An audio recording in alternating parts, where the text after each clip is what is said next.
எல்லாருக்கும் வணக்கம். இந்த பதிவில் எதை பற்றி பார்க்க போகிறோம்னா, அதாவது மக்களே, நாளைக்கு டிசம்பர் 18 திருவிழா கோலம் பூண்ட மாதிரி பயங்கரமாக மக்கள் எல்லாருமே இப்போ இருந்தே வர ஆரம்பிச்சிருக்காங்க. மக்கள் ரொம்ப சேஃப்டியாக இருக்கிறதுக்கு எல்லா விஷயங்களையும் தமிழக வெற்றி கழகத்தோட தலைவர் விஜய் அவர்கள் சிறப்பான ஏற்பாடு பண்ணியிருக்காங்க. திரு செங்கோட்டையன் அவங்க தலைமையில் மக்கள் எந்த ஒரு இடத்துலையும் பாதிக்காத வண்ணம், பாதிப்பு இருக்கக்கூடாதுன்னு சொல்லிட்டு அருமையாக பண்ணியிருக்காங்க.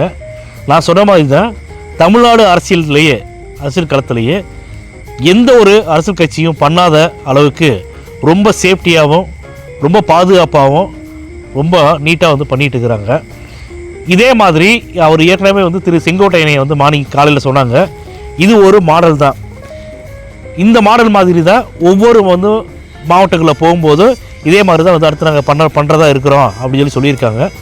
அதனால் நாளைக்கு விஜய் அவர்கள் என்ன பேச போகிறாங்க, எதை பற்றி பேச போகிறாங்க அப்படிங்கிறத எல்லாருமே ஆர்வமாக காத்துட்டு இருக்கிறாங்க.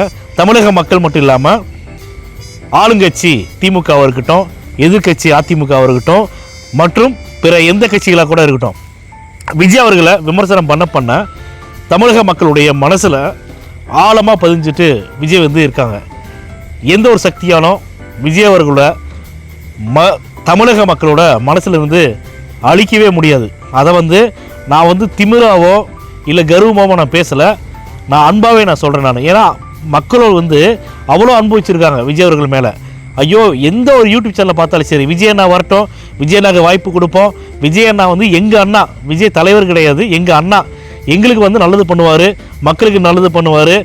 ஆட்சி மாற்றமோ அதிகார மாற்றமோ மாறும்போது நிச்சயமாக விஜய் அண்ணா மக்களுக்கு நல்லதாக பண்ணுவாங்க, ஊழல் பண்ண மாட்டாங்க, லஞ்சம் வாங்க மாட்டாங்க, எல்லாமே ஒளியும், மதுக்கடையில் அது மூடிடுவாங்க அப்படின்னு சொல்லிட்டு விஜய் அவர்கள் மேலே ரொம்ப எதிர்பார்ப்போட தமிழக மக்கள் காத்துட்டுருக்குறாங்க.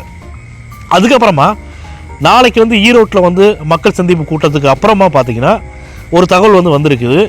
டிசம்பர் மாதம் 30ஆம் தேதி சேலத்தில் 3 இடத்துல மக்களை சந்திக்க போகிறதா தகவல் வந்திருக்குது.